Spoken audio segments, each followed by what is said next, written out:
రాయల వలస చిత్రం అని వర్గాలను మెప్పిస్తుందని హీరో కార్తీక్ జయంతి, హీరోయిన్ శ్రీషా తెలిపారు. సినిమా ప్రమోషన్లో భాగంగా నర్సీపట్నం పీవీఆర్ థియేటర్స్ వద్ద మూవీ టీం సందడి చేసింది. నర్సీపట్నంలో తమకు ఘన స్వాగతం పలకడం సంతోషంగా ఉందన్నారు. రాయల వలస అన్నీ నచ్చేలా ఈ చిత్రాన్ని చిత్రీకరించడం జరిగిందన్నారు. జూలైలో తమ రాయల వలస చిత్రం విడుదలవుతుందని, మంచి హాస్యం, ఎమోషన్స్తో కూడిన చిత్రం అని తెలిపారు.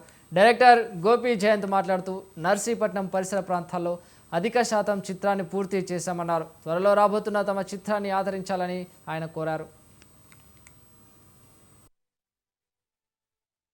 ఈ రాయవలస సినిమాని మీ నర్సీపట్నం చుట్టుపక్కల మొత్తం ఇది చేసిన పూర్తిగా మాకు ఆదరించారు. మళ్ళీ మాకు ఈ పెద్ద మూవీ విడుదల సందర్భంగా మాకు ఎంత ఘన స్వాగతం చేసి చాలా మమ్మల్ని అంటే ఉక్కిరి బిక్కిరి చేస్తున్నారు మీ ప్రజలంతాను.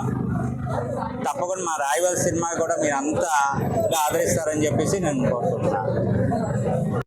అసలు and we're so excited to watch పెద్ద సినిమా. రామ్ చరణ్ గారి డెడికేషన్ కి ఎవరు ఫ్యాన్స్ ఉంటారు చెప్పండి. Like we're waiting to see watch the film. And main happiness ఏంటంటే ఆఫ్టర్ ఫ్యూ మంత్స్ షూటింగ్ తర్వాత ఇప్పుడు మళ్ళీ నర్సీపట్నం రావడం చాలా హ్యాపీగా ఉంది. అండ్ ఈ విలేజ్ చాలా బ్యూటిఫుల్ గా ఉందండి. You all are very lucky to live here and I'm very excited. And మా సినిమా కూడా తప్పకుండా చూడండి. ఒక 1 month 2 months లో రిలీజ్ అవుతుంది. హోప్ఫుల్లీ డేట్ రిలీజ్ చేస్తాము. ప్లీజ్ టు వాచ్ రాయవలస and excited to watch Peddi. Thank you. Narsipatnam వాళ్ళందరికీ నమస్కారం. అండ్ న్యూస్ ఛానల్స్ అందరూ అసలు ఇంత గ్రాండ్ లెవెల్లో మా టీంని ఇంత గ్రాండ్ లెవెల్లో వెల్కమ్ చేసినందుకు థ్యాంక్ యూ సో మచ్. పెద్ద సినిమాని యాజ్ అ ఫ్యాన్ బాయ్గా నేను ఇక్కడ మీతో పాటు సెలబ్రేట్ చేసుకోవడం అండ్ మీతో పాటు ఈ సినిమాని పెద్ద రామ్ చరణ్ ఫ్యాన్గా నేను ఇక్కడ సెలబ్రేట్ చేసుకోవడం, ఎందుకంటే మా రాయవలస సినిమా ఇక్కడే షూట్ చేసాం.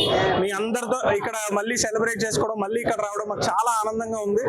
తప్పకుండా మా సినిమాను కూడా చూడండి. రాయవలస జూలైలో రిలీజ్ అవుతుంది. Its mass entertainer. మీరు ఫ్యామిలీస్ అందరినీ తీసుకెళ్లి హ్యాపీగా ఎంజాయ్ చేసి థియేటర్ నవ్వుకొని హ్యాపీగా ఎమోషన్ ఫీల్ అయ్యే చూసే సినిమా. ఖచ్చితంగా వెళ్ళి చూస్తారని